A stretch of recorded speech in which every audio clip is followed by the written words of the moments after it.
là où tu es, simplement concentrer ton esprit, sois disposé pour cette troisième session. Nous allons prier au nom de Jésus. Père éternel, nous voulons te remercier. Nous voulons te glorifier, nous voulons encore une fois élever ton nom au-dessus de tous les noms. Merci Seigneur car tu as permis que cette journée se déroule. Merci Père éternel car tu demeures au contrôle depuis le matin. Merci pour les sessions précédentes et celles qui vont suivre Père. Éternel Tout-Puissant, nous remettons ces instants entre tes mains.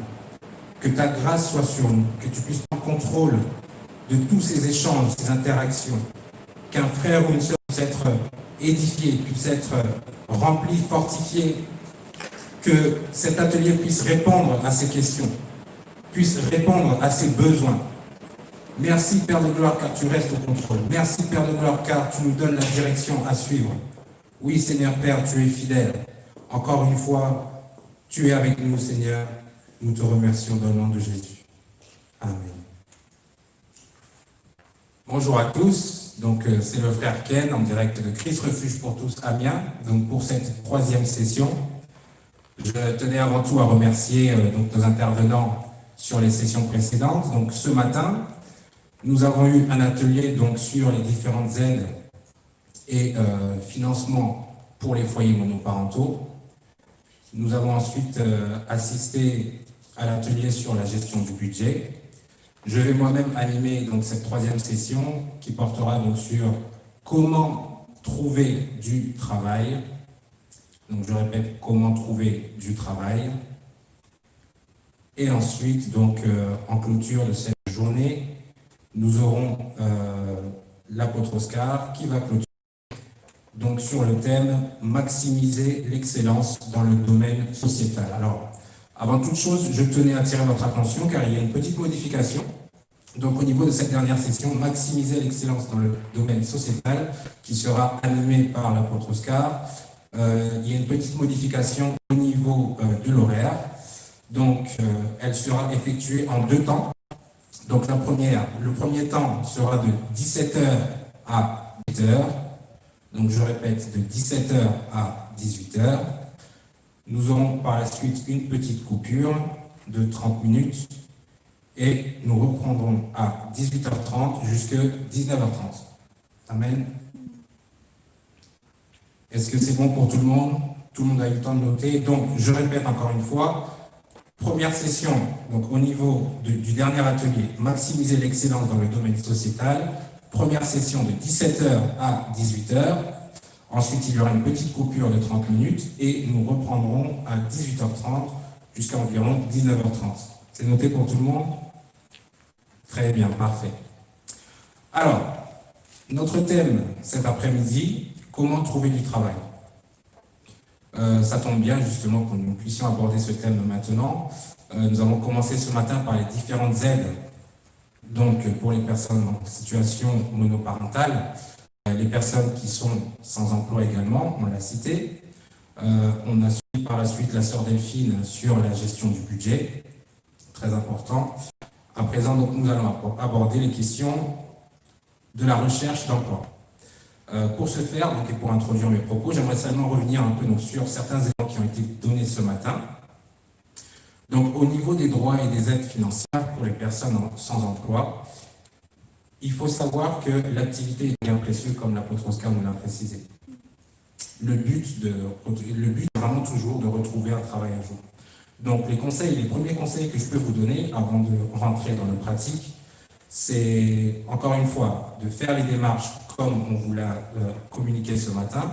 Donc, toujours bien faire les démarches pour aller chercher les aides auxquelles vous avez le droit pour les personnes qui sont sans emploi, mais de ne jamais se conforter dans cette situation. Il faut savoir que vous devez le prendre comme une transition. D'accord? Donc, c'est justement pour pallier à vos difficultés du moment, mais il faut savoir que l'objectif, c'est bien sûr de retrouver du travail. Alors, une fois que vous avez fait toutes les démarches nécessaires, que vous avez pu obtenir l'ouverture de vos droits, tout de suite, il est important de vous consacrer à la recherche d'emploi. D'accord? Donc, pour le faire, il y a plusieurs étapes que j'ai pris le soin donc de décliner en trois. Ma première section portera sur le profil, donc mon profil. Qui suis-je? En termes de parcours, quelles sont mes forces, mes faiblesses, ce que je n'aime faire, ce que je n'aime pas faire aussi, car on l'oublie un peu trop souvent. Ensuite, nous allons parler des recherches. Donc, quel effort je fournis dans ma recherche d'emploi, quels moyens je prends pour saisir les opportunités. Et enfin, nous allons arriver au moment de la candidature, donc au moment où nous allons envoyer la candidature à l'employeur, qui la réceptionnera, et donc on parlera de la rédaction du CV, de la rédaction de la lettre de motivation, et aussi des références qui sont trop souvent oubliées. Alors, sans tarder, je vais commencer avec la première section, donc au niveau de mon profil. Je tenais à vous dire en fait que j'interviens aujourd'hui premièrement en tant que chercheur d'emploi moi-même, parce que j'ai eu, à un moment donné de ma carrière professionnelle, à chercher un emploi, à envoyer des CV. Voilà, je l'ai encore fait très récemment, car oui, on n'est pas à l'abri, justement, on l'a vu avec ces temps de confinement et autres. Beaucoup de gens sont tombés au chômage partiel, beaucoup de gens ont perdu aussi leur emploi pour cessation d'activité, et nous ne sommes jamais à l'abri des difficultés d'ordre professionnel. Donc le temps de bien se préparer et surtout d'avoir cette capacité à rebondir. Alors, il faut effectuer donc en amont, établir son profil. Qu'est-ce que je veux dire par là? En d'autres termes, c'est définir qui je vais reprendre. Donc je disais que, avant toute chose, si j'interviens aujourd'hui, c'est d'abord à titre de chercheur d'emploi, hein, parce que moi-même je suis passé par là. Donc j'ai eu à un moment donné dans ma carrière à chercher du travail, ce qui veut dire que j'ai beaucoup travaillé, j'ai beaucoup mis d'efforts sur ma préparation, mes recherches, et puis derrière sur ma candidature. Donc savoir la rédaction de mon CV, la lettre de motivation et surtout le contrôle de mes références. Il faut savoir en outre que j'ai eu aussi l'opportunité de travailler dans une agence d'intérim en tant que chargé d'affaires et responsable aussi du recrutement, où là justement j'ai reçu les candidatures de la part de personnes postulées pour certains emplois. Donc c'est après avoir accumulé des compétences et des connaissances dans le domaine, donc pas mal d'expérience, qu'aujourd'hui je me permets de venir devant vous pour vous donner quand même quelques outils, quelques conseils pratiques qui vont vous permettre de maximiser vos chances de succès dans votre recherche. Donc pour reprendre là où j'en étais, il est très important, avant d'entamer votre candidature, c'est-à-dire l'envoi du CV et de votre lettre de motivation, d'effectuer un travail en amont, c'est-à-dire de travailler sur vous. Qui êtes-vous? Posez-vous la question. Qui suis-je? Est-ce que je me connais? Est-ce que je me connais suffisamment? Quel est mon parcours? Dans quoi est-ce que j'ai étudié? Qu'est-ce que j'ai traversé comme épreuve dans la vie? Qu'est-ce qui m'est arrivé? Est-ce que j'ai déjà travaillé auparavant ou pas? Est-ce que ça va être mon premier emploi? Voilà. Donc tout ça, c'est des questions par rapport à votre parcours qu'il va falloir prendre le temps de définir. Ensuite, très rapidement, vous allez chercher à identifier vos forces et vos faiblesses. Donc à savoir quels sont vos talents, quelles sont vos compétences, donc suite à des formations, suite à l'expérience de travail, si vous avez reçu des certificats, des diplômes, si Dieu vous a fait grâce de talents innés depuis tout petit, voilà, c'est des choses justement dont il faut prendre conscience. Donc très important d'identifier ses forces. Est-ce que c'est bon pour tout le monde? Est-ce que vous me suivez jusque-là? Oui? D'accord, très bien. Et donc, le même travail que vous devez faire sur vos faiblesses. Donc, quelles sont mes faiblesses? En d'autres termes, ou si je peux le dire différemment, ce que je dois améliorer, les éléments sur lesquels je dois travailler. Donc, ceux, bien sûr, dans la sphère professionnelle, mais également dans la sphère personnelle. Est-ce que je suis une personne plutôt impatiente? Est-ce que je suis une personne plutôt pressée dans mes démarches? Est-ce que je fais toujours les choses dans la précipitation? Ou est-ce que j'hésite trop longtemps avant de me lancer? Et ce qui fait que je passe à côté d'opportunités.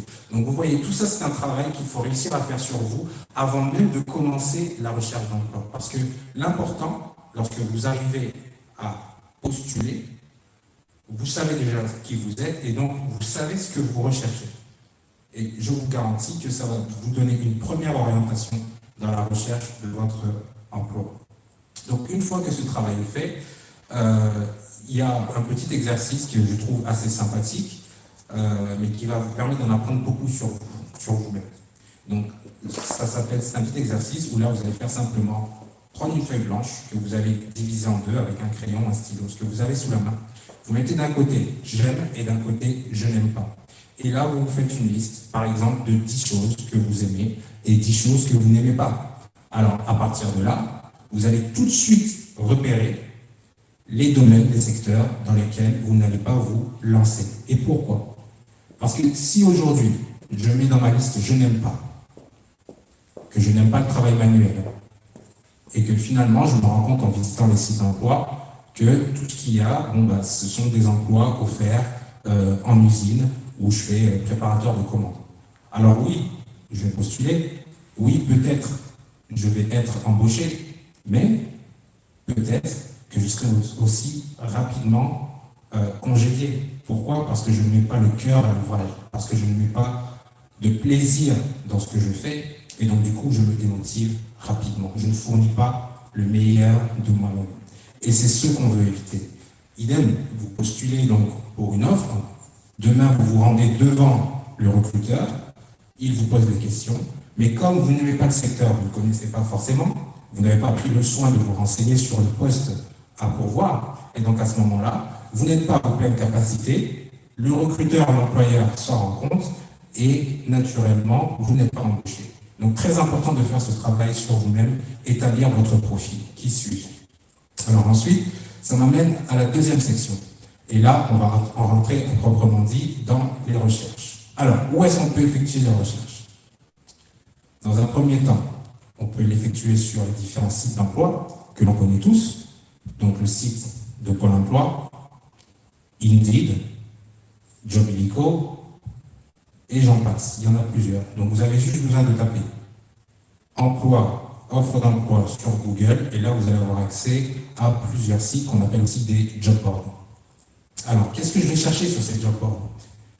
Je vais essayer d'aller voir quelles sont les offres qui se situent autour de moi. Où est-ce que je peux postuler, toujours en tenant compte de votre profil, n'oubliez pas.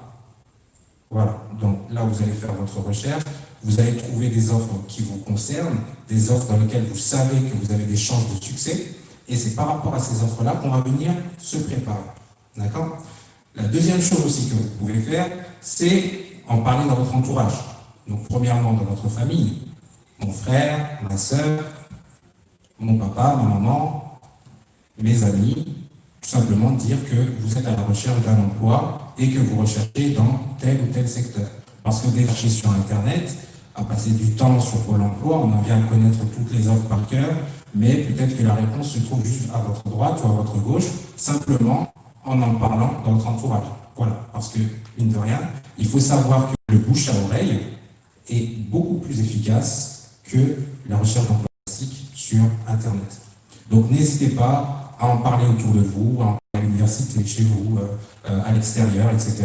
Dire que réellement vous êtes en recherche d'emploi. Alors aujourd'hui, la technologie a mis à notre disposition des outils. Donc par exemple, je vais parler des réseaux sociaux.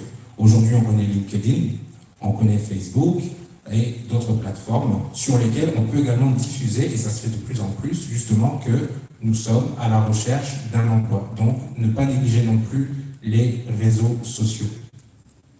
Idem, sur les réseaux sociaux, vous trouverez aussi d'autres offres d'emploi. Donc, en plus de consulter les différents sites d'emploi, vous pouvez également vous rendre sur des forums, taper dans une barre de recherche, par exemple sur Facebook, offre d'emploi Amiens, offre d'emploi Lorient, offre d'emploi Quimper, et vous allez voir donc, par rapport aux différents outils qui sont mis à disposition sur ces applications, vous pourrez voir qu'il va vous proposer directement donc, des offres qui se situent dans un rayon, par exemple, de 5 à 10 km autour de vous, ce qui va vous permettre de cibler ces offres, de pouvoir contacter les employeurs et de pouvoir soumettre votre candidature.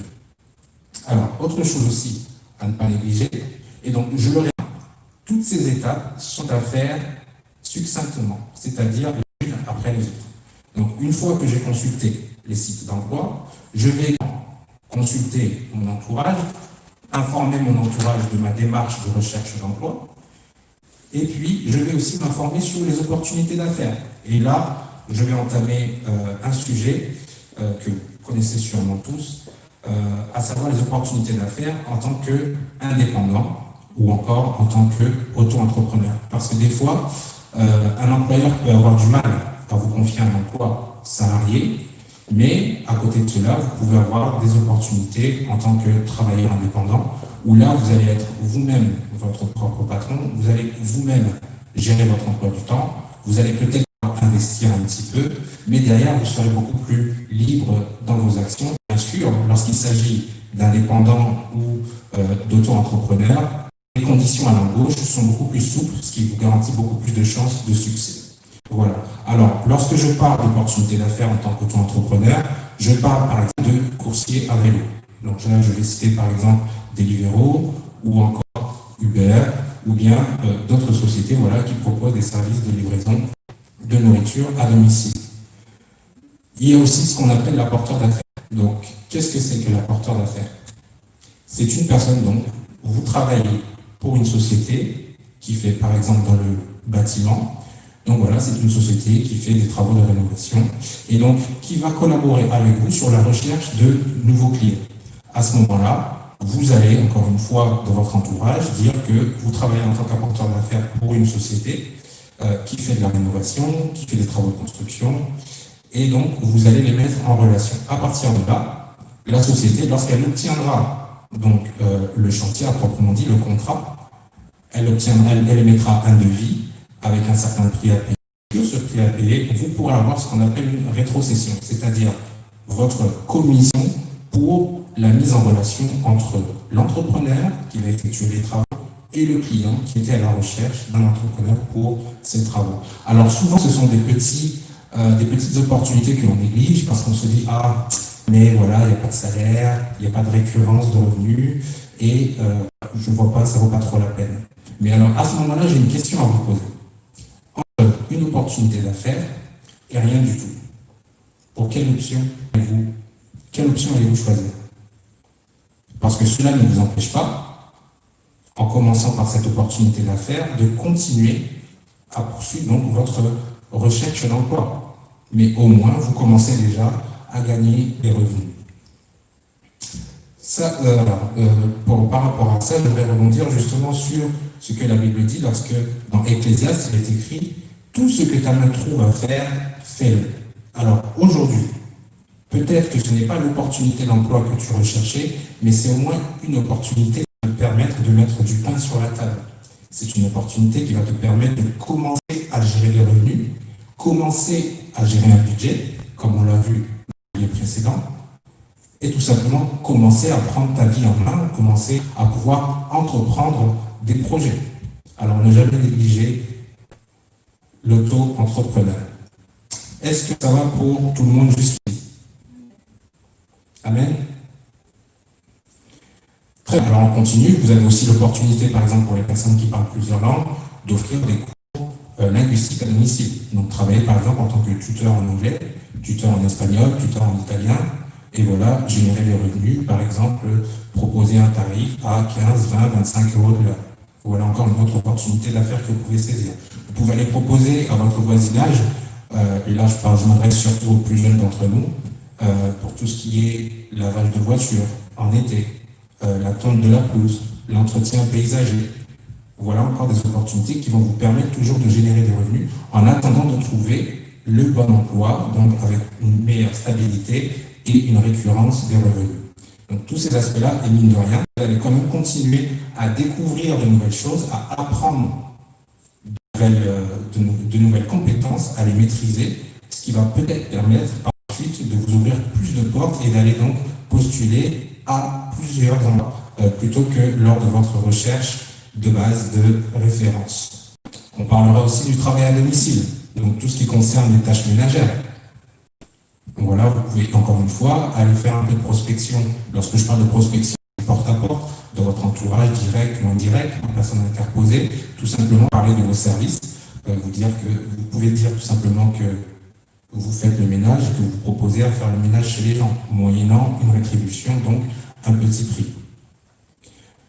Je parlerai aussi. Donc voilà, je parlais des opportunités d'affaires.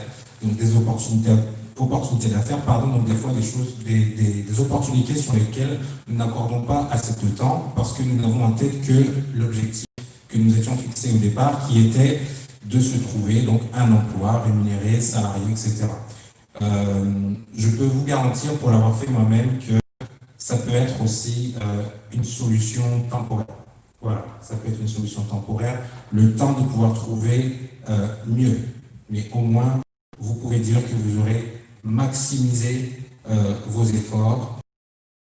Vous ne serez pas resté sans rien faire ou attendre que l'opportunité de vos rêves se montre. Voilà. Alors, je vais continuer. Il y a également un autre point aussi qui peut vous aider à trouver du travail et que l'on néglige trop souvent. Et pourtant, je trouve que c'est particulièrement une bonne stratégie qui peut vous permettre rapidement, voilà, de faire parler de vous, autour de vous, d'encourager aussi beaucoup le bouche à oreille. Alors, je parlerai ici du bénévolat. Voilà, le bénévolat, vous pouvez le réaliser de plusieurs façons. Vous pouvez travailler par exemple pour une association. Donc, il existe dans les associations des associations de renom, par exemple comme la Croix-Rouge française. Il existe aussi des plus petites associations dans lesquelles vous pouvez contribuer. Là-dessus, si je peux vous donner un conseil, donnez à la communauté. La communauté vous le rendra. Et encore plus, vous pouvez aussi également donner de votre temps, donner de votre investissement pour l'association de votre Église. Si vous ne servez pas encore, mon frère, ma sœur, si tu ne sers pas encore, voici l'opportunité de développer de nouvelles compétences qui t'amèneront peut-être plus tard à aller trouver un emploi. Démontrer aux autres tes habiletés qui vont peut-être t'ouvrir des portes, qui vont dire « Ah, mais voilà, nous avons remarqué que tu étais assez doué dans le multimédia. D'ailleurs, j'ai entendu, j'ai une amie là qui est à la recherche de quelqu'un voilà, dans le domaine. Est-ce que ça t'intéresse? Est-ce que tu veux postuler? Oui, je la connais, je pourrais lui amener directement ton CV. » Voilà, tout ça parce que vous avez donné à la communauté vous l'a rendu. Donc, ne pas négliger le bénévolat, que ce soit dans les associations, dans les hôpitaux également, dans les foyers, dans les EHPAD, auprès des personnes âgées, ou encore dans les orphelinats, s'il y en a proche de chez vous. Alors ceci, très important, c'est pour toujours contribuer en donnant à la communauté. Car à un moment donné, et je le répète encore une fois, la communauté vous le rendra. C'est grâce à cet investissement qui peut-être aujourd'hui n'est pas lucratif, peut-être que vous n'allez pas en générer des revenus dans l'immédiat, mais peut-être que grâce à ce que vous avez donné de bon cœur, parlant de votre temps, de votre investissement personnel, derrière, vous allez avoir une opportunité. Et je suis sûr que dans votre entourage, vous connaissez une personne qui, par exemple, est venue vous voir pour vous dire « Oui, je suis à la recherche d'un emploi ». Ou bien à l'inverse, une autre personne qui vous a dit « Oui, en ce moment, dans mon entreprise, on recrute ». Pour donner un exemple ici à Christ Refuge pour tous Amiens, à l'intérieur de l'Église, bon nombre de personnes ont pu trouver des opportunités, du moins postuler, parce que dans l'Église, d'autres personnes connaissaient, avaient des informations sur des endroits où on était à la recherche du travail. Tout ça parce qu'elles se sont impliquées à un moment donné dans la vie associative. Alors, à ne pas négliger non plus tout ce qui est le bénévolat auprès des associations, je répète, auprès des hôpitaux, auprès des foyers, des EHPAD, auprès des personnes âgées, et voilà. Alors, l'autre point également, c'est au niveau des formations. Il existe plusieurs formations. Des formations qui pourront vous aider à développer les compétences, des formations qui pourront toujours vous aider à élargir votre réseau, et donc à connaître plus de personnes, et peut-être trouver encore une fois une opportunité d'emploi. Vous pouvez avoir accès à des formations gratuites, des formations payantes également. Donc au niveau des formations payantes, vous pouvez vous rapprocher des écoles, des lycées, des instituts, des universités ou encore d'autres formations en ligne qui sont payantes. Alors ceci pourquoi? C'est simplement que dans l'attente de trouver toujours une opportunité, vous pouvez aller chercher de nouvelles compétences. Parce que ces nouvelles compétences vont vous permettre de postuler à plus d'offres que par le passé. Aujourd'hui, je n'ai aucune connaissance en comptabilité. Je vais profiter du confinement pour me former en comptabilité, ce qui va me permettre peut-être l'année prochaine ou à la sortie du confinement d'aller postuler dans ce domaine et pourquoi pas de trouver une opportunité. Alors, la formation à ne pas négliger car elle peut vous apporter beaucoup plus. Tout ceci, donc tout cela va pouvoir vous permettre, lorsque vous allez vous poser la question « Quel effort ai-je fourni ?», de pouvoir vous dire que vous avez donné le maximum, que vous êtes allé chercher vous avez mis en place toutes les stratégies possibles pour pouvoir trouver une opportunité, que ce soit par les compétences, la formation, que ce soit par le bénévolat, toujours l'expérience, parce qu'il ne faut pas oublier, pour parler du bénévolat, que le bénévolat fait partie de votre expérience personnelle. Peut-être qu'aujourd'hui, vous n'êtes pas rémunéré pour ce que vous faites, mais vous contribuez, vous donnez à la communauté. Derrière, sachez que les associations, ou les EHPAD, ou les instituts dans lesquels ils prennent des bénévoles, peuvent vous délivrer des certificats, donc du moins que vous ayez contribué pour une durée substantielle, par exemple à partir de 1 an, à ce moment-là, vous pouvez tout à fait demander à l'institut, à l'association ou à l'organisme de vous délivrer un certificat pour le temps que vous avez consacré chez eux. Ce certificat, vous pourrez le fournir à des employeurs potentiels. Vous pourrez préciser dans votre CV, et on y viendra juste après, vous pourrez préciser que vous avez fait du bénévolat, et dans le cadre du bénévolat, vos tâches étaient de, par exemple, de vous occuper de la garde d'enfants dans une association. Derrière, lorsque vous chercherez un emploi dans le domaine de l'éducation, vous pourrez mentionner, même si vous n'avez pas forcément généré des revenus par rapport à ce que vous avez fait, à ce que vous avez apporté. Donc voici encore une fois des stratégies que vous pouvez mettre en place pour maximiser vos chances de réussite dans votre démarche de recherche d'emploi. Et alors, ceci nous amène à la dernière section qui est la candidature à proprement dite. Alors, lorsque je parle de la candidature, posez-vous une question.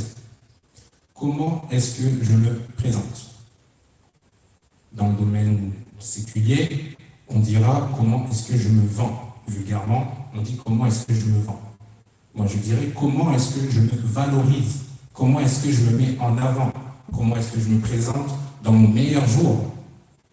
Et tout ça, ça va se voir à la lecture de votre CV, à la lecture de votre lettre de motivation et au vu de vos références, c'est-à-dire des références que vous serez en mesure de fournir. Lorsque je parle de références, je m'adresse à ces personnes-là qui ont pu, par le passé, occuper un autre poste dans une société et qui pourront dire, voilà d'ailleurs, j'ai travaillé 2 ans chez telle entreprise, vous pouvez contacter madame telle qui était ma responsable, qui m'a embauché, et donc cette référence-là pourra encore une fois vous valoriser. Parce que lorsque votre employeur potentiel entrera en contact avec cette référence, ils pourront leur faire part en fait de qui vous étiez, votre personnalité, votre profil. Est-ce que vous étiez quelqu'un qui avait le cœur à l'ouvrage, quelqu'un qui était multifonction, quelqu'un qui était très compétent, quelqu'un qui était très talentueux. Et encore une fois, ça peut vous donner des arguments supplémentaires à faire valoir, donc en votre faveur. Parce que n'oubliez pas, l'objectif dans une candidature, c'est d'expliquer à l'employeur ou au recruteur pourquoi vous et pas votre voisin. Pourquoi vous et pas un autre? Qu'est-ce qui va faire que ma candidature sera retenue plutôt que celle de mon voisin ou de ma voisine? Et donc là, à ce moment-là, c'est à vous de mettre toutes les chances de votre côté. Alors, pour parler de la rédaction du CV. La rédaction du CV, n'oubliez pas, nous n'avons qu'une opportunité de faire une bonne première impression. Et donc, ça va être à la lecture de votre CV, de la part de l'employeur. Lorsque j'étais chargé d'affaires et que j'étais à la recherche d'intérimaires pour un nouveau client, par exemple, je recevais donc plusieurs candidatures sur mon bureau, donc plusieurs CV, plusieurs profils, et je peux vous dire qu'il n'est pas évident d'accorder beaucoup d'importance à un CV qui est mal structuré, à un CV dans lequel il n'y a pas de couleur, à un CV dans lequel il y a des fautes d'orthographe, à un CV dans lequel il y a simplement des mots, parce que cela est révélateur de votre côté soigneux, de votre côté compétent, minutieux. Et ce sont ces petits détails qui vont faire la différence sur votre candidature plutôt que sur celle du voisin. Donc, pour parler des aspects pratiques, lorsque je rédige mon CV, la première des choses que vous devez faire apparaître, c'est votre identification. Nom, prénom. Par la suite, vous pouvez mettre votre adresse, votre numéro de téléphone. Si vous en avez deux, c'est-à-dire un téléphone portable et un téléphone fixe, en priorité, mettre le téléphone portable et ensuite, optionnel, mettre le téléphone fixe. Votre adresse mail Et si vous êtes sur les réseaux sociaux, en particulier sur LinkedIn, vous pouvez également le mentionner. Ensuite, ce que vous pourrez faire paraître, c'est le titre du CV, c'est-à-dire l'emploi que vous recherchez, la raison pour laquelle vous postulez. Que recherchez-vous? Dites-moi, à moi employeur, à moi recruteur, ce que vous recherchez. Pourquoi vous m'envoyez votre candidature? À la recherche d'un emploi CDI, à la recherche d'un emploi CDD, à la recherche d'un emploi en tant qu'intérimaire. Et vous pouvez préciser, en industrie, dans les ressources humaines, en comptabilité, en finance. Voici. Alors déjà, lorsque je lis ces éléments, je sais si la personne, si la candidature est sérieuse, si elle est soignée et si justement elle correspond à ce que je recherche. Et là, déjà tout de suite, ça me donne envie de voir un petit peu plus loin. Et on arrive à la prochaine section. Donc la prochaine section va porter sur vos qualifications.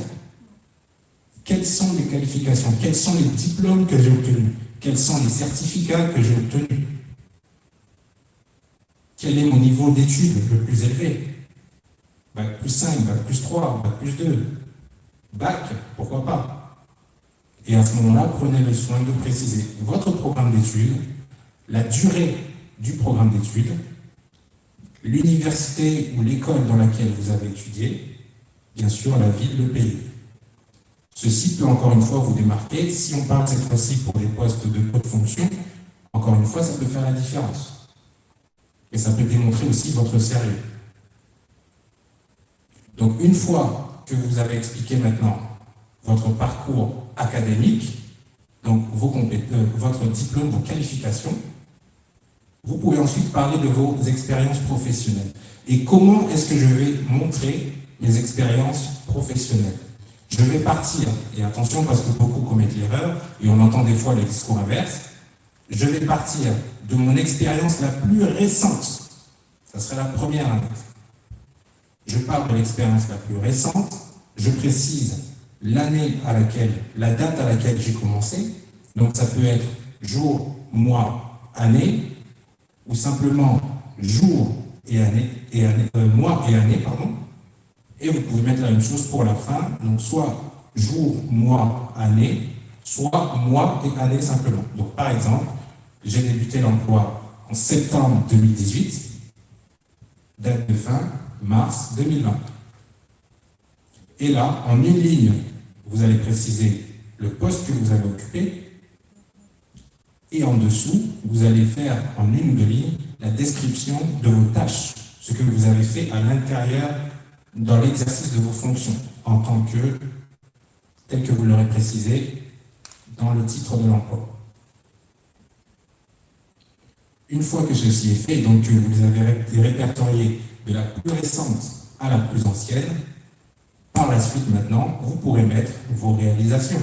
Si dans le cadre de vos fonctions, vous avez eu des gratifications, si vous avez été élu par exemple employé de l'année, si vous avez travaillé pour une association, vous pouvez mettre que vous avez obtenu un certificat. Dans une troisième partie qu'on va intituler réalisation. Donc, à savoir que la partie réalisation est une partie optionnelle, c'est-à-dire que si vous n'en avez pas la peine de le préciser. Vous pouvez simplement le supprimer. Ce qui va nous amener à la dernière partie, où là maintenant vous allez parler de vos centres d'intérêt. Alors, vous pouvez dire par exemple, si vous avez un côté artistique plutôt développé, vous pouvez le mentionner. Si vous avez beaucoup voyagé, vous pouvez également le mentionner. S'il y a des attraits particuliers, vous aimez la cuisine, etc., c'est dans cette section. Et en général, pas mettre plus de 2 ou 3. Voilà. Alors, il faut savoir qu'il y a plusieurs façons de procéder. Lorsque vous rédigez votre CV, vous pouvez soit faire un CV généraliste, mais là, je m'adresse plutôt à ceux ou celles d'entre vous qui en êtes à votre première expérience de travail. Vous pouvez mettre tout simplement un CV général. Et plus vous allez être pointilleux dans votre recherche d'emploi, plus là, vous allez devoir sélectionner. Idem, si vous avez beaucoup d'expérience professionnelle, si vous en êtes par exemple à 10 ou 15 ans et que vous avez travaillé dans multiples sociétés, vous pouvez à ce moment-là préciser les emplois en rapport avec le titre, l'emploi pour lequel vous postulez aujourd'hui. Donc, exemple, si je suis à la recherche d'un poste de directeur des finances pour une grande société, pour une banque ou autre, je ne vais pas mettre les emplois où j'ai travaillé, par exemple, en tant que cuisinier. On voit tout de suite qu'il n'y a pas de lien. Donc là, c'est ce qu'on va appeler les CV spécialisés. Donc nous avons le CV général, d'une part, et le CV spécialisé. Pourquoi? Parce que certains d'entre vous, vous avez sûrement plusieurs talents. Dieu vous a fait grâce de plusieurs talents, vous avez plusieurs compétences. Vous êtes capable de travailler en informatique, vous êtes capable de travailler en comptabilité, et vous êtes capable de travailler en bâtiment. Donc par rapport à ça, lorsque vous allez viser une offre d'emploi, vous allez répertorier les emplois que vous avez faits précédemment, mais dans ce domaine précisément. Ceci va permettre à l'employeur de se rendre compte de l'essentiel et de ne pas devoir éplucher votre CV expérience après expérience, parce que si vous avez effectué un emploi dans ce domaine il y a 3 ans, et qu'entre-temps vous avez eu d'autres emplois dans des domaines complètement différents, moi, en tant que recruteur ou en tant qu'employeur, je ne verrai pas la pertinence. Et je serai obligé soit de lire jusqu'à la fin, ce qui n'est pas souvent le cas d'ailleurs. Parfois, les recruteurs s'arrêtent bien avant parce qu'ils ne voient aucune expérience pertinente. Donc, c'est pourquoi, dans ce cas-là, je vous conseille d'aller directement à l'essentiel. Et là, je le rappelle, je parle pour les CV spécialisés. Lorsqu'on parle de CV général, au contraire, là, vous allez mettre toutes les expériences que vous pouvez faire. Parce qu'effectivement, lorsque vous êtes sur les sites d'emploi, vous pouvez vous rendre compte que parfois l'employeur met expérience exigée 0 ou débutant accepté. À ce moment-là, vous pouvez mettre un CV général. Donc le CV général, c'est plutôt pour ce genre de poste, ce type de poste qui ne nécessite pas d'expérience professionnelle, ou bien si vous en êtes à votre première expérience, si vous sortez juste de l'école, du lycée par exemple, voilà, vous pouvez vous contenter d'un CV général. Voici un peu ce que je pouvais vous dire au niveau de la rédaction du CV. Alors, ensuite, on va parler de la lettre de motivation. Pourquoi dois-je rédiger une lettre de motivation? Quel est le rôle de la lettre de motivation? La lettre de motivation, elle vient vous permettre d'expliquer ce que vous n'avez pas eu le temps de dire dans le CV. Et c'est là où, justement, vous devez aller directement à l'essentiel. C'est là où, en quelques lignes, vous devez être capable de montrer pourquoi vous faites la différence. Pourquoi je devrais me pencher sur votre candidature plutôt que sur celle de quelqu'un d'autre. Qu'est-ce qui fait que vous êtes l'employé idéal pour ce poste, tout simplement. Vous pourrez également apporter des précisions sur vos tâches. Vous pourrez également dire, dans le cadre de cet emploi, mes tâches ont été 2, et là vous pourrez les noter, les spécifier succinctement. Et attention, dans la rédaction du CV, il y a une structure. Quand le CV ne doit pas dépasser 2 à 3 pages, donc si on est sur un CV général, ça sera plus 1 ou 2 pages. Si on est sur un CV spécialisé, on peut détailler, et dans quelques cas, aller jusqu'à 3 pages. Mais là, je parle bien des CV spécialisés. Donc en général, on va rester sur 1 ou 2 pages. Donc, et au niveau de la lettre de motivation, il ne faut pas qu'elle dépasse 1 page. Qui dit 1 page dit qu'il faut qu'elle puisse se faire sur 2 ou 3 paragraphes. Alors, je répète. Excusez-moi. D'accord. Alors, au niveau de la lettre de motivation. La lettre de motivation doit se contenir sur 1 seule page. C'est-à-dire 2 à 3 paragraphes maximum. Dans le premier paragraphe, vous pourrez prendre soin de préciser la raison pour laquelle vous postulez par rapport à vos expériences professionnelles. Donc, au niveau du premier paragraphe, vous pourrez mettre la raison pour laquelle vous postulez et avancer des arguments par rapport à vos expériences professionnelles. Dans le deuxième paragraphe, vous pourrez venir sur vos qualités personnelles. Donc, c'est-à-dire, et là on y revient, d'où l'importance de préciser son profil. Donc, quels sont vos talents? quelles sont vos compétences. Qu'est-ce qui va vous mettre en avant plutôt qu'une autre candidature? C'est dans le second paragraphe que vous allez venir expliquer vos compétences personnelles. Par exemple, polyvalence, multifonction. Vous êtes bilingue, vous parlez deux langues, français-anglais. Trilingue, français-anglais-espagnol. C'est à l'intérieur du deuxième paragraphe. Et enfin, dans le dernier paragraphe, s'il y en a un, il faudra qu'il soit beaucoup plus court. Et là, vous allez dire en quelques lignes, 2 ou 3 lignes maximum. Là, maintenant, vous allez clôturer. Donc, simplement terminer par une formule de politesse, dire que vous êtes prêt à avoir un entretien durant lequel vous pourrez, par exemple, aller en profondeur dans le récapitulatif de vos expériences personnelles, de vos expériences professionnelles. Donc, au niveau de la clôture, vous pourrez dire que vous êtes dans l'attente d'une réponse de la part de l'employeur pour un éventuel entretien d'embauche. Voilà. Alors, est-ce que ça va jusqu'ici? Alors, il y a beaucoup d'éléments. Effectivement, là, on est vraiment dans des aspects très pratiques, mais tout cela va vous aider justement à avoir une très bonne candidature. Est-ce que ça va jusque-là? D'accord, donc je vais essayer d'accélérer un petit peu pour ne pas trop dépasser.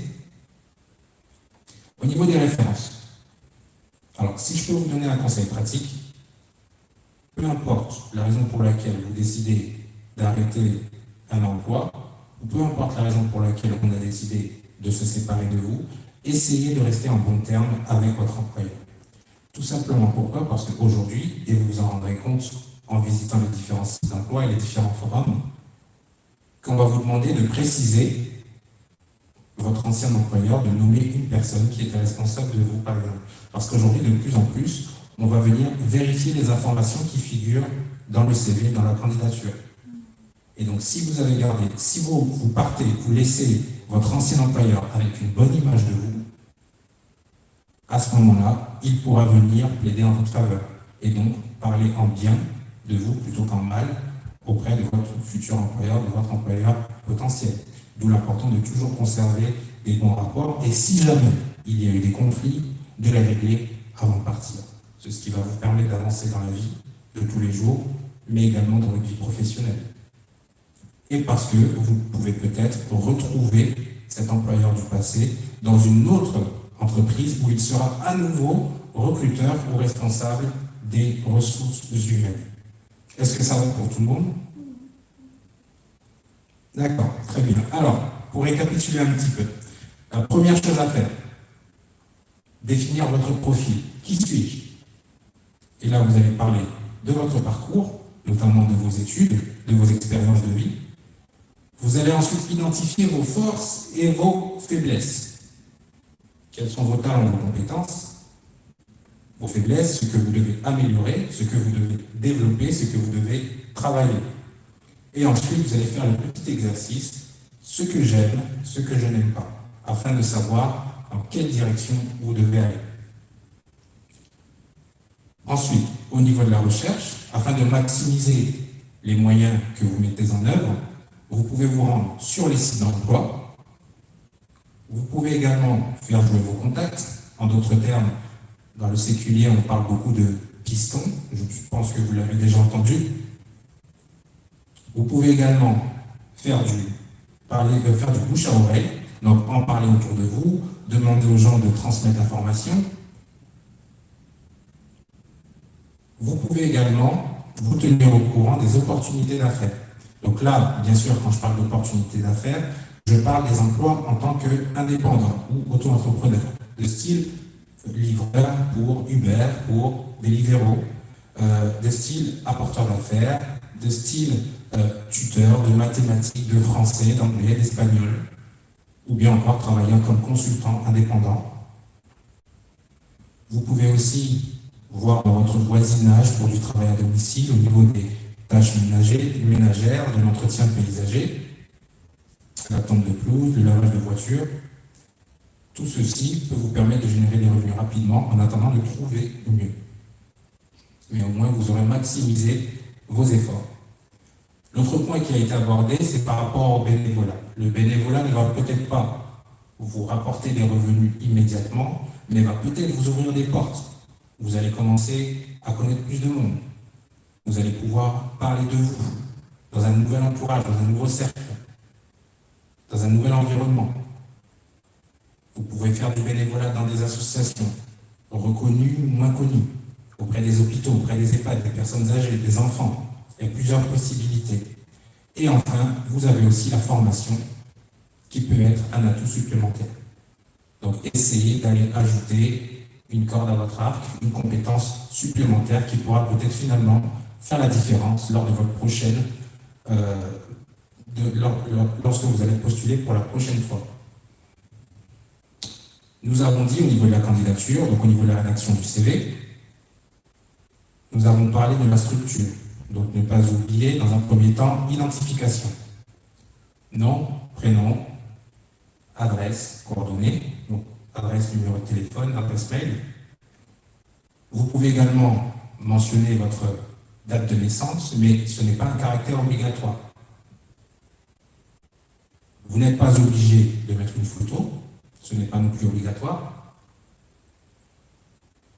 Par la suite, bien mettre l'intitulé de votre CV. Est-ce que c'est un CV général? C'est ce qui va me permettre de savoir si c'est un CV général ou si c'est un CV spécialisé, parce que je vais bien préciser. Recherche d'emploi, CDI, CDD, intérim. Ou bien je vais mettre recherche d'emploi dans le domaine informatique. Est-ce que ça va pour tout le monde? Ensuite, dans le premier paragraphe, donc il faut savoir que la lettre de motivation ne doit pas dépasser une page.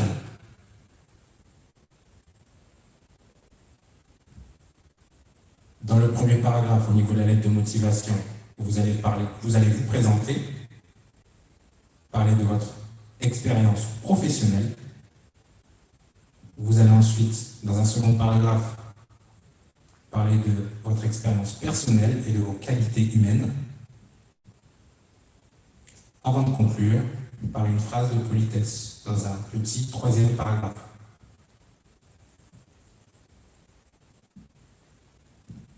Et enfin, ne pas oublier les références. Alors, je vois ici, il est mentionné, il est conseillé de mettre une photo. Alors oui, il est conseillé de mettre une photo, mais un employeur ne peut pas vous obliger à la mettre. Pourquoi? Parce qu'on peut être victime de discrimination. Pas forcément discrimination raciale, ça peut être discrimination homme-femme, ça peut être parce que vous avez une barbe, et donc ça laisse place à l'interprétation. Donc pour tout ça, dans le code du travail, en tout cas, on n'oblige pas la photo. Et donc pour le dernier point, les références. Est-ce que ça va pour tout le monde?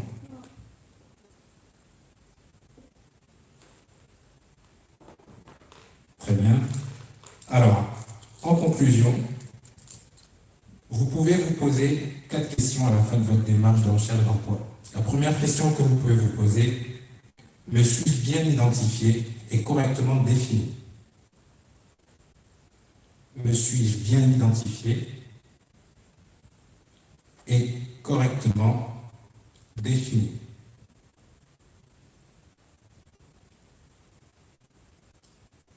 La deuxième question. Ai-je fourni les efforts nécessaires?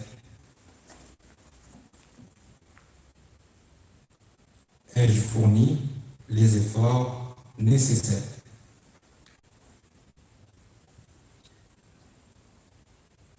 La troisième question. Donc là, on a trouvé les opportunités. Est-ce que je me suis présenté avec excellence et professionnalisme? Alors, je vais répéter à partir de la question 2. Donc, je vais répéter toutes les questions. Première question, me suis-je bien identifié et correctement défini? Me suis-je bien identifié et correctement défini? La deuxième question, ai-je fourni les efforts nécessaires?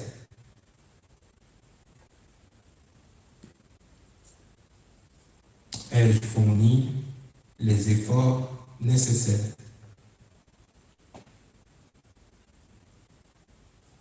Ça va? La troisième question. Ma présentation est-elle excellente et professionnelle?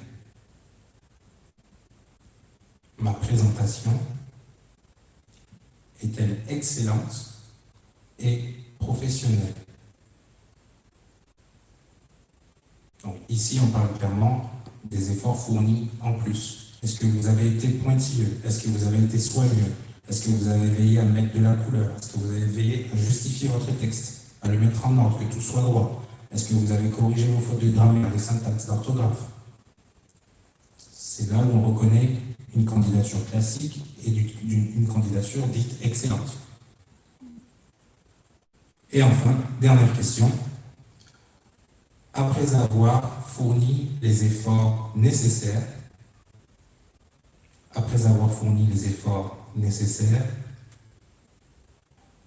ai-je pris un temps de prière pour tout remettre entre les mains du Seigneur? Après avoir fourni les efforts nécessaires, ai-je pris un temps de prière pour tout remettre entre les mains de Dieu?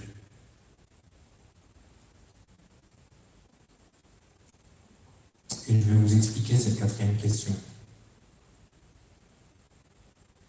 Alors, comme il a été dit plus tôt aujourd'hui, les finances ne tombent pas du ciel. Les finances ne tombent pas du ciel, c'est-à-dire que nous avons aussi la responsabilité de nous créer nos opportunités.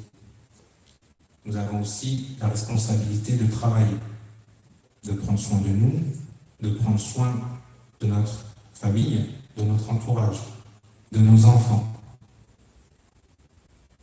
Et donc, il est très important de fournir le maximum d'efforts. Une fois que vous avez fourni le maximum d'efforts, vous pouvez prendre un temps de prière par rapport à ce que vous avez fait et à ce moment-là demander que seule la volonté du Seigneur soit faite. Si je peux vous raconter une petite histoire pour finir, j'ai postulé à plusieurs reprises depuis mon retour en France et j'ai jamais eu de difficulté à trouver un emploi. Parfois, par contre, ça m'a pris du temps. Ça m'a pris beaucoup de temps. Mais j'ai toujours travaillé sans relâche. Parce que je me posais continuellement la question, est-ce que j'ai fourni les efforts suffisants? Et je savais qu'au début et à la fin de ma journée, ça allait toujours commencer par un temps de prière. La prière associée à un dur labeur vous permettra de maximiser vos résultats. Alors,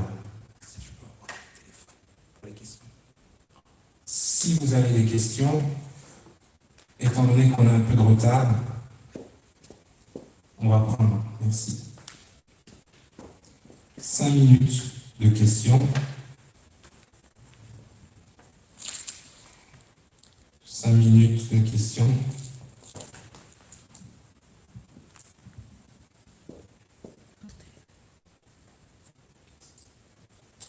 Est-ce qu'il y a des questions? Ce matin, par exemple, j'ai vu qu'il y avait des questions par rapport au statut d'auto-entrepreneur.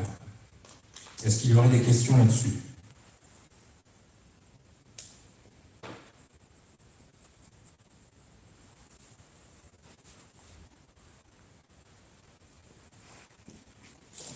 Pas de questions?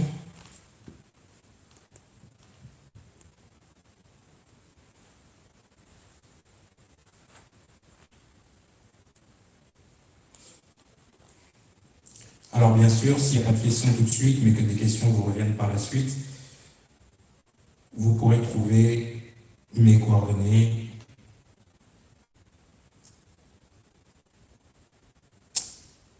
auprès du secrétariat Christ Refuge pour tous Amiens.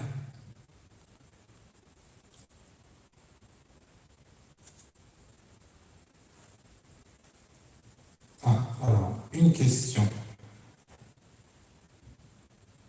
Comment lire et comprendre un bulletin de salaire?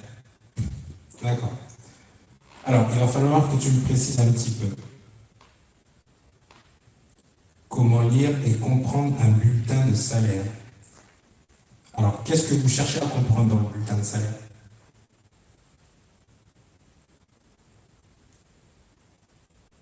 Ou qu'est-ce que vous ne comprenez pas dans le bulletin de salaire? Ah d'accord, c'est une question que vous avez reçue. Alors déjà, la première chose qu'il faut savoir, c'est que le bulletin de salaire peut être rédigé de façon différente.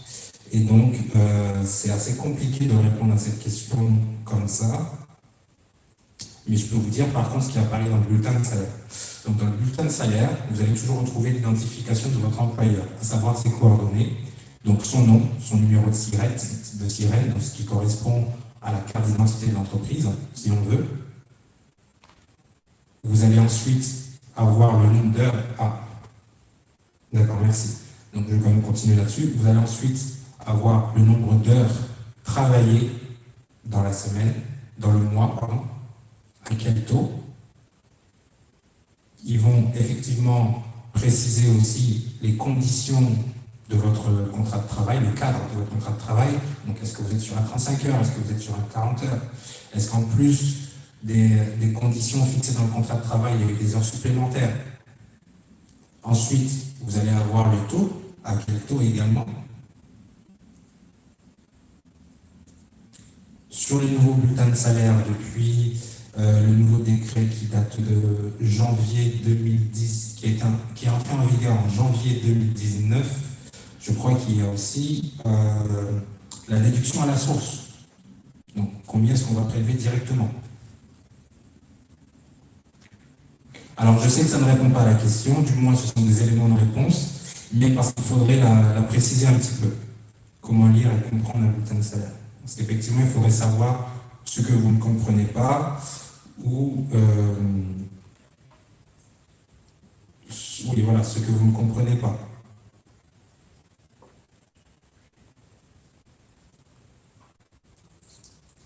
Alors, il est 16h15, il n'y a pas de questions.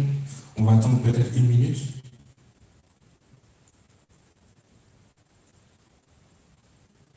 N'hésitez pas, c'est le moment.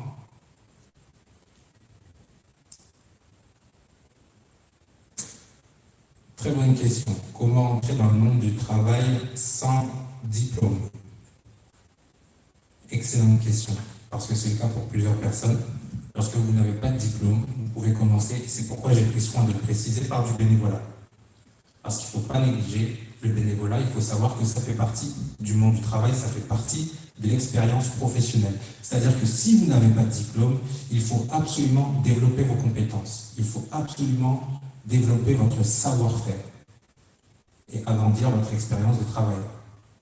Et donc pour ça, vous pouvez compter sur le bénévolat, ou vous tournez aussi vers des emplois où on ne nécessite pas d'expérience professionnelle, où on ne nécessite pas non plus de qualification particulière. Aujourd'hui, sur les différents sites d'emploi, c'est mentionné. Donc niveau d'études requis, expérience professionnelle requise.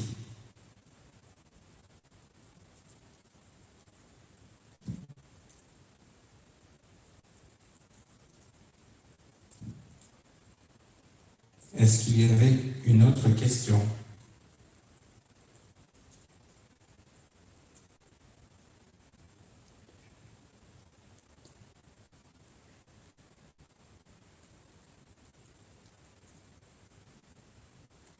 Pas d'autres questions?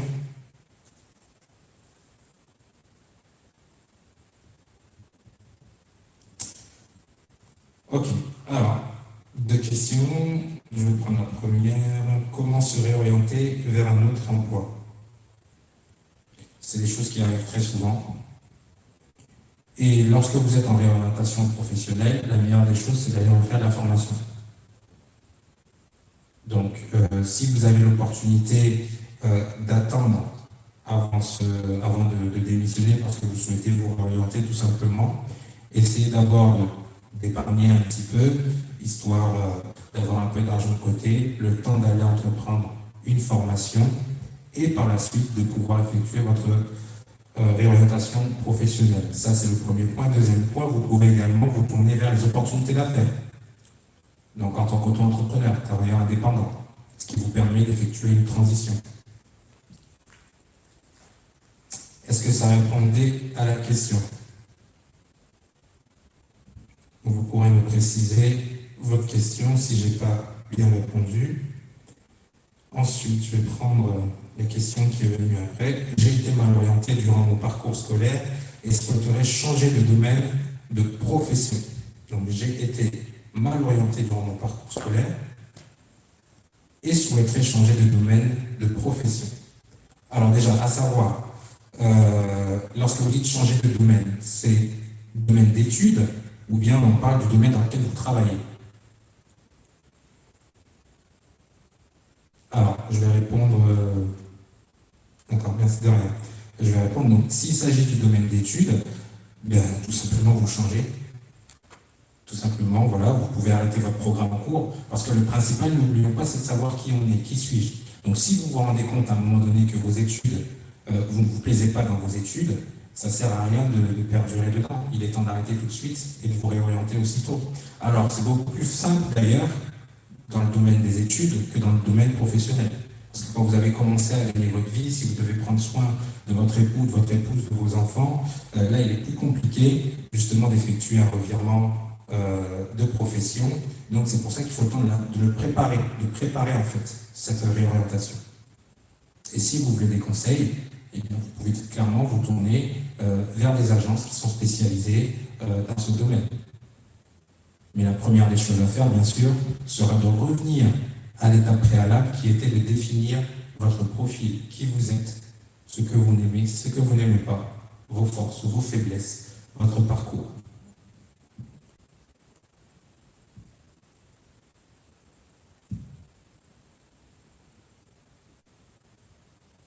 Autre question, comment se lancer à l'étranger?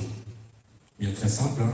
Pour se lancer à l'étranger, il faut commencer à s'informer sur les destinations qui vous plairaient, dans un premier temps, voir un peu le marché de l'emploi dans ce pays. Est-ce que c'est un pays dans lequel on trouve de l'emploi facilement? Dans quel secteur est-ce qu'on trouve facilement? Aujourd'hui, je sais qu'il y a énormément de Français depuis les 10 dernières années qui immigrent au Canada, qui s'expatrient au Canada, pardon, parce que justement, le niveau d'employabilité là-bas est beaucoup plus favorable qu'ici en France, et ce même pour les personnes hautement diplômées. Donc très simple, la première chose à faire, c'est de vous renseigner sur votre destination, ou sur les destinations qui vous plaisent.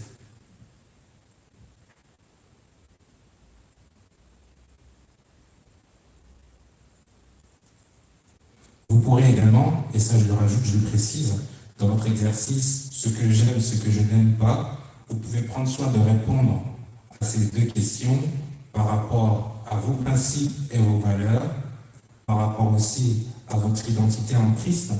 Si vous n'êtes pas chrétien, c'est par rapport à votre croyance. Ou si vous n'avez pas de croyance, il est bon de le préciser aussi. Et enfin, par rapport à vos centres d'intérêt. Et répertorier à partir de là, de ces trois axes-là, ce que vous aimez, ce que vous pourriez faire, qui pourrait vous plaire, et ce que, à contrario, ne pourrait pas vous plaire.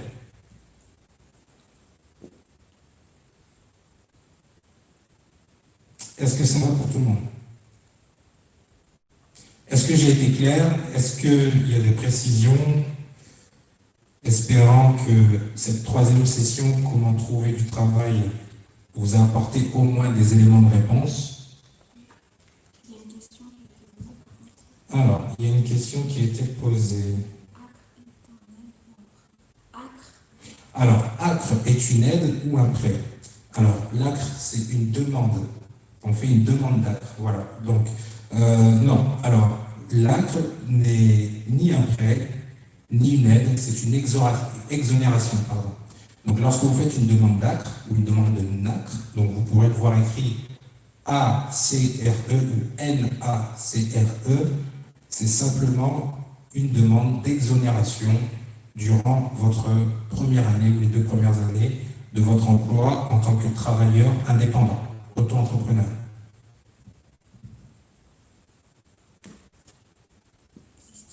Alors, nouvelle question. Existe-t-il des programmes proposant des services de formation, remise à niveau, formation, diplômante, Si oui, où puis-je les trouver? Alors, évidemment, il en existe. Et aujourd'hui, justement, grâce à la technologie, il en existe plusieurs que vous pouvez trouver en ligne aussi, donc des formations en ligne. Il en existe des formations payantes, des formations gratuites. Et bien sûr, où puis-je les trouver? La première des choses à faire, c'est vous rediriger vers votre bureau local du pôle emploi.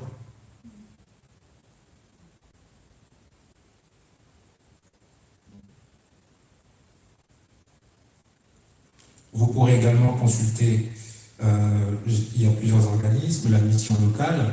Vous pourrez également consulter le CRIJ, donc le Centre régional d'information jeunesse. Vous pourrez également consulter le GRETA. Donc GRETA, ça s'écrit G-R-E-T-A. GRETA. Donc voici déjà les premières pistes. Et ensuite, sur Internet, donc, vous pouvez faire une recherche basique sur Google en tapant simplement le domaine dans lequel vous souhaitez vous former. Alors, au niveau des formations diplômantes, eh bien sûr, il faut se tourner vers des instituts reconnus par le ministère de l'Éducation. Et à ce moment-là, la première démarche à faire, encore une fois, c'est se rapprocher du Pôle emploi, du GRETA. Il y a aussi la structure Interfort qui est un peu partout en France. Et vous pouvez aussi vous renseigner sur Internet. Alors, est-ce que j'ai répondu à la question, sœur Anita?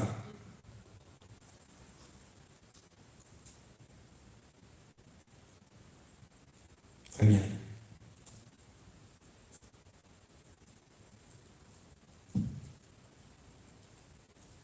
Donc, je vois qu'il y a des questions en cours, on va attendre un petit peu.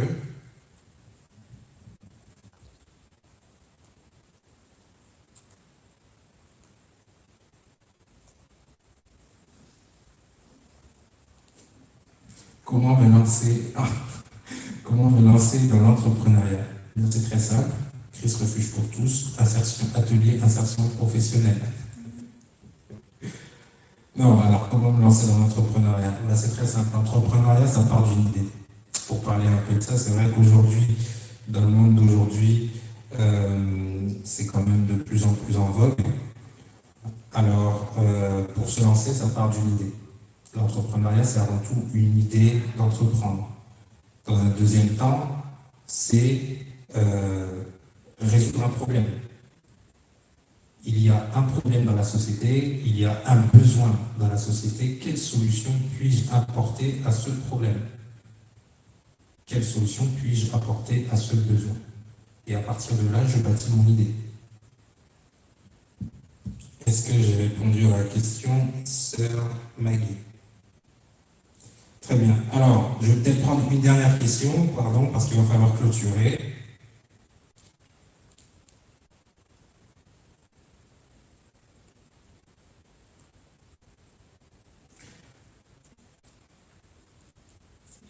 Alors, question. Si je reçois comme orientation de Dieu que je dois me lancer ou m'investir dans l'entrepreneuriat ou le bénévolat, mais que moi, j'ai juste envie d'avoir un CDI par sécurité financière, que faire? Alors, je relis la question.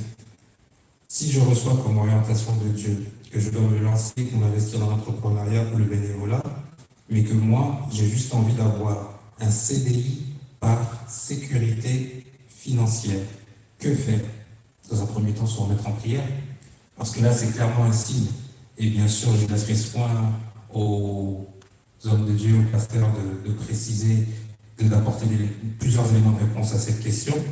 Mais avant toute chose, c'est se remettre en prière, c'est demander conseil aussi autour de soi. Je pense qu'à ce niveau, la question, elle n'est pas dans le domaine du pratique.